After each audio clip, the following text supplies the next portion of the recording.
যে মরার উপর খাড়ার ঘা সব সময়ই থাকে। মাননীয় স্পিকার, ব্রুট মেজরিটি সব সময় বিপজ্জনক। অতীতেও আমরা সংসদে যখন ব্রুট মেজরিটি দেখেছি সেটা পরিণতি খুব ভালো হয়নি। মাননীয় স্পিকার, সে কারণে আমি বিনীতভাবে বলি, আমাদের সম্পূরক প্রশ্নের বিধিনিষেধ যদি এত কড়াকড়ি ভাবে করেন তাহলে আমরা কি করে মন্ত্রী পরিষদকে জবাবদিহিতার আওতায় আনবো? মাননীয় সদস্য, এটা এই অবস্থান থেকে করা হয়নি। We are abide by the rules and regulations of the parliamentary procedure, and I am hereby to declare that I cannot go beyond the procedure. I understand মাননীয় স্পিকার, কিন্তু তারপরেও একটু যদি উদার হই তাহলে বোধহয় ভালো হয়।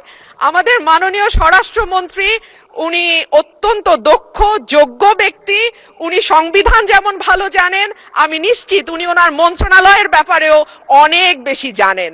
সে কারণেই একেবারে সম্পূরক প্রশ্ন ঠিক ওই মূল প্রশ্নের আঙ্গিকে না হলেও আমি মাননীয় স্বরাষ্ট্রমন্ত্রীর দৃষ্টি আকর্ষণ করে বলছি, বাংলাদেশের মানুষের কপাল এমন যে মরার উপর খাড়ার ঘা সব সময়ই থাকে। দীর্ঘ 15 বছর গুম, বিচার বহির্ভূত হত্যা, হেফাজতে নির্যাতন, নেতাকর্মীদের ধরে নিয়ে গিয়ে পা ভেঙে ফেলা, অসুস্থ করে দেওয়া, এই কালচার ছিল। এরপরে অন্তর্বর্তীকালীন সরকারের সময় মাননীয় স্পিকার আমরা দেখলাম মব কালচার। 2024-এর সেপ্টেম্বর থেকে 2026-এর জানুয়ারি পর্যন্ত মাননীয় স্পিকার আমাদের যেই পরিসংখ্যান সেটা বলছে যে 250-300-র উপরে মানুষ নিহত হয়েছে এই মবের খপ্পরে পড়ে।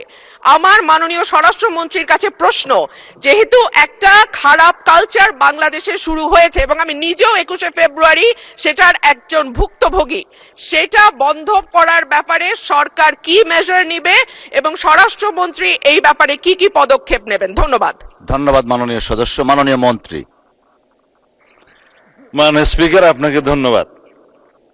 মাননীয় সদস্যকেও অনেক বেশি ধন্যবাদ দিচ্ছি। এই মব কালচারের ইস্যুটি একটা ডিফারেন্ট ডিবেট, আলাদা ডিবেট হতে পারত। যত পরিসংখ্যান তিনি দিয়েছেন 24-এর 5ই আগস্টের পর থেকে এই 26-এর জানুয়ারি পর্যন্ত, সে পরিসংখ্যানটা আমার কাছে নাই। তবে আমাদের কাছে অনুমান আছে। আমরা সরকারের দায়িত্ব পেয়েছি, আমি এটা ক্ষমতা বলতে চাই না, আমরা এই রেসপন্সিবিলিটিটা পেয়েছি। এই দায়িত্ব নেওয়ার পর থেকে আজকে আমরা প্রায় 45 দিনও এখনো হয় নাই, 1.5 মাস হয় নাই। এর মধ্যে ঠিক মব নয়, মবের মতো, কারণ এখানে ডেফিনিশন আলাদা করতে হবে। কোনটা গাইবান্ধার পলাশবাড়িতে থানায় গিয়ে হামলা, সেটা কি মব হবে? নাকি কোনটা 21শে ফেব্রুয়ারিতে মাননীয় সদস্যের উপরে হামলা হয়েছে সেটা কি মব হবে? নাকি উত্তরা একটা বিজনেস সেন্টার, উত্তরা স্কোয়ার সম্ভবত নাম, সেখানে ঘেরাও করে দোকানপাট ভঙ্গ করেছে, সেটা কি মব হবে? সবকিছুকে মব বলা ঠিক হবে না। কিছু আছে সংগঠিত পরিকল্পিত অপরাধ, তার বিরুদ্ধে মামলা হয় এবং সেটা তদন্ত হয়, গ্রেফতার হয় এবং বিচারের জন্য সুপর্দ করা হয়। কিন্তু স্পষ্ট উচ্চারণ আমরা করেছি দায়িত্ব নেওয়ার পরে, বাংলাদেশে কোনো রকমের মব কালচার আর থাকবে না।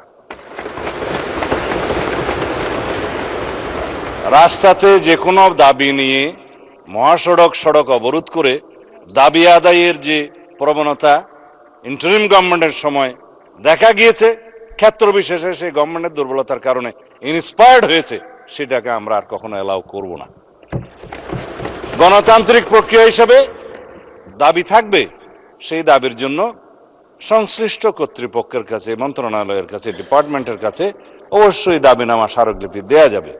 সেই জন্য জনমত সৃষ্টির জন্য সেমিনার, সিম্পোজিয়াম আয়োজন করা যাবে এবং প্রয়োজনে সেটা একটা জনসমাবেশের মাধ্যমে প্রকাশ করা যাবে এবং অ্যাসোসিয়েশন রাইট টু স্পিকস, এগুলো আমরা এনশিওর করব, সেটা করা যাবে। It's Democratic culture. কিন্তু মবের মাধ্যমে যেন আমরা সবাই এই সমস্ত দাবি আদায়ের প্রবণতা থেকে বেরিয়ে আসি। যখন সেটা মব হবে, মবের ডেফিনিশন আলাদা, স্পেসিফিক ক্রাইম হবে, ক্রাইমের ডেফিনিশন আলাদা, কোথাও থানায় গিয়ে আক্রমণ হবে, সেটা আলাদা। আমি এই প্রসঙ্গটা এখানে তুলছি না, কারণ এটা একটা রাজনৈতিক বক্তব্য তখন হয়ে যাবে।